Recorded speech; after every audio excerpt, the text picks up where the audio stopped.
Hey Bulldogs, Chris Bryant here with today's CCNA 200-301 command reference. Actually, the first of several I'll be posting today, because what we're doing in this series right now is covering the 4 commands that I put on every Cisco router or switch in my lab when I'm starting a lab, and you may want to do the same after you watch these videos. And of course, they are great commands to know the ins and out of for your CCNA exam. Now, IP domain lookup, not a complicated command, not a lot of options here, so this will be one of our shorter videos, but a lot of powerful information for you here. And the first little bit of information is that you no longer have to put a hyphen between domain and lookup in this command.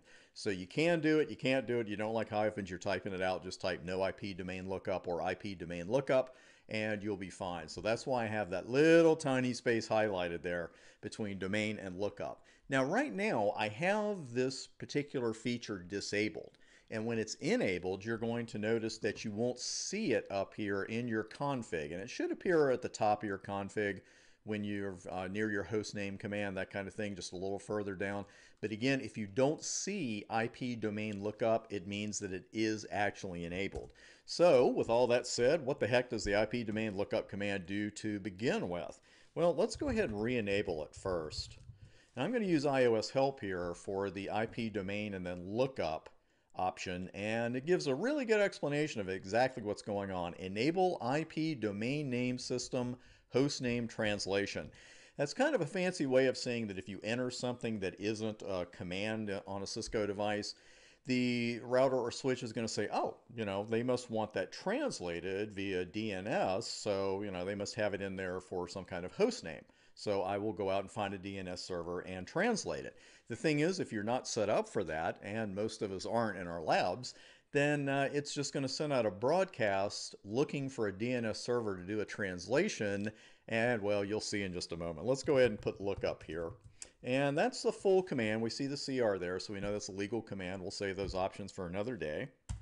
And I'll go ahead and just do an enter there. And if I do a show run real quick and we look near the top of this config in the same area, you'll notice, there's host name, but where we saw no IP domain lookup before, we do not see IP domain lookup. So if you don't see it, it is enabled. So, I've got IP domain lookup enabled, and I type some nonsense here,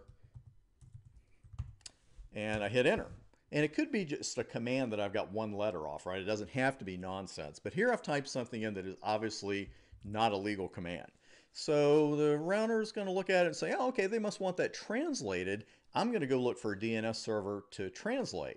Well, I don't have the location of a DNS server configured on this router, so you'll notice the address, that's our broadcast address, 255 for each octet. So it is just broadcasting all over the place. Is there a DNS server out here that can handle this for me, handle this translation? And in the meantime, instead of talking out loud, well, you may be talking out loud, but you may be saying something you don't want other people to hear, because of course, if you hit the enter key a couple of times after that out of frustration, which we've all done, especially the first time you see it, it's just going to keep sending broadcasts out. And the thing is, this was actually relatively quick. I've had lab environments where you put in something like this with IP domain lookup enabled, and it takes quite a while, a couple of minutes, for the broadcast to finally stop being sent. So how do we get rid of that, and what does it look like when we do? Well, we just put no in front of it. I'm going to do it without the hyphen there.